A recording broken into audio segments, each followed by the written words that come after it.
Morning. I figured I'd change the scenery a little bit. The action of limiting or undermining.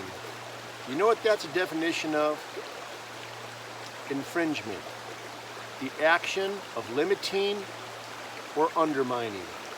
Think about the word infringement. You know how beautiful that word really is? When the Founding Fathers put that into the Second Amendment, it's a huge difference in that than just saying everyone gets to have guns, that's it. See, but they said that guns can't be infringed. So what is an infringement if it's undermining or limiting? Well, of course, bans are limiting. But what is undermining? Think of that. Would undermining be, making it hard to purchase ammunition? It's kind of undermining a firearm if you can't get bullets, right? Kind of like this new law in California. Have you seen this video that just came out? I don't know, I saw it a couple days ago. These couple guys go to a gun store in California, buy a box of shotgun shells to go hunting. It takes 25 minutes to do a background check to buy a box of shotgun shells. They ask questions like, what are you going to do with it? And the store clerk tells them that every time they change calibers, they have to do another background check. I think that's kind of limiting, that's kind of undermining guns, right? What about when we were trying to get rid of lead? We can't make bullets, it's kind of undermining the Second Amendment. What about restricting where you can shoot or carry a gun? Seems a little undermining to me, right? What's the point of owning a gun for self-defense if there's only so many places you can take it? You know, as the shooting sports drop off or pick up, depends on what statistics you want to believe, it's the undermining of the ownership of firearms, which is exactly an infringement by definition. And that's why the Founding Fathers utilized infringement. Shall not be infringed. It doesn't say just get to own them. But when people, it's too hard to buy bullets, they become unaffordable or they can't get them. When people can't carry a gun or they can't find a place to shoot, then the sport starts to drop off. Then on top of that, we indoctrinate children in public schools into believing everything about guns is bad. You can't pretend your finger is one, you can't have a picture of one on your shirt. Heck, you can't even bring literature or draw a picture of one because guns, bad.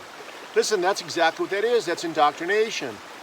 Now, if a child likes to talk about guns, which is totally fine, if that's restricted, that's a violation of their First Amendment. But parents don't do anything about it. They just take the beating on it because it's for safety, right? But we know what people thought, especially the Founding Fathers, of giving up liberty for a mere presence of safety, right? You don't deserve either one of them. How are we going to bring gun people together?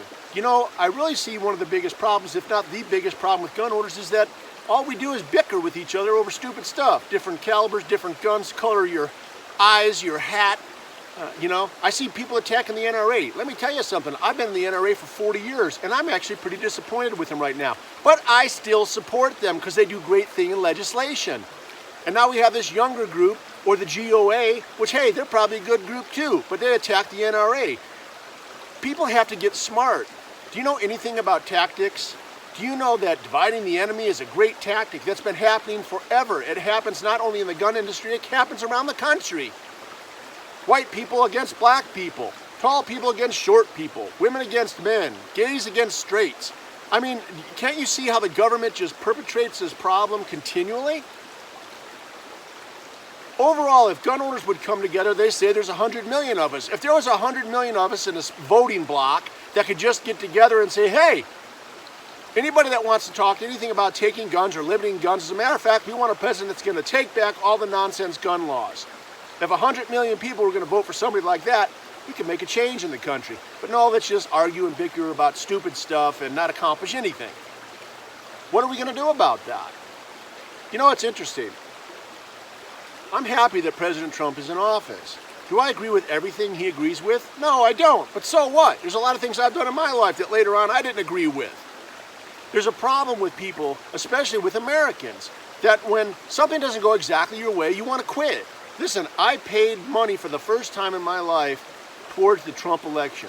I stayed up until he was elected. I think it was like 3:30, 4 o'clock in the morning, because I knew how important that was. And I don't like his idea of red flag laws, but let's see what happens. You know, politics is an interesting game, and I think he knows how to play it. I think red flag laws, I know they're unconstitutional. You know, I made an example the other day. If you think I'm dangerous and I've got a gun, you can have my guns taken away if you go and make a report. But if I'm a drunk, I drink all the time, and I can go jump in my car, you can't have my car taken away. And if you could do that, then what else can we take away because we're afraid somebody might do something wrong with it? Right? That's why there's due process. That's why police officers have to make arrests off of probable cause. They have to have a pretty good inkling that actually a crime happened. Somebody can't just run up and say, hey, that guy robbed me, and then they go over and say, you're under arrest for robbery. I mean, they have to do some investigation.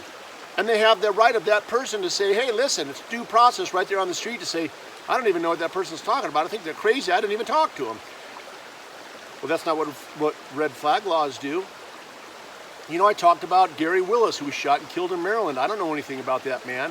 What I think is sad is that man is dead, and it seems like he may just be dead because he was a gun owner that wouldn't give up his gun because he hadn't committed a crime. I think it's interesting that nobody else talks about it. The press won't write anything about it. I sent emails, they won't answer me. Why don't people care? Why don't gun owners come together? Damn it, gun owners need to come together. And yes, everything in reference to firearms that undermines them, undermines in the definition of infringement.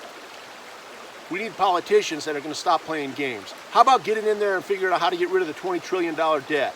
How about not sticking your nose into men that think they're women or women that think they're men, or all this wacky craziness that just makes everybody upset? It's like a giant game. Gun owners got to come together. Put on your big boy pants or big girl pants. Drop the nonsense. This isn't a time to bicker. It's a time to get together. It's a time to support the NRA, who's been around for a whole lot longer than the GOA.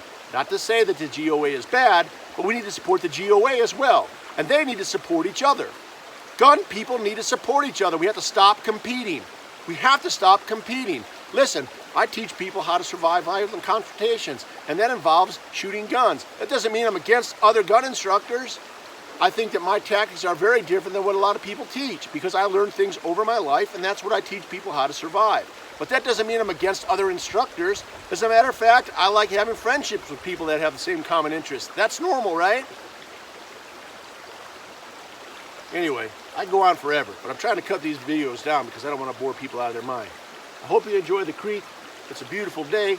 We might even go to the big town today and do some shopping. Till next time, keep safe.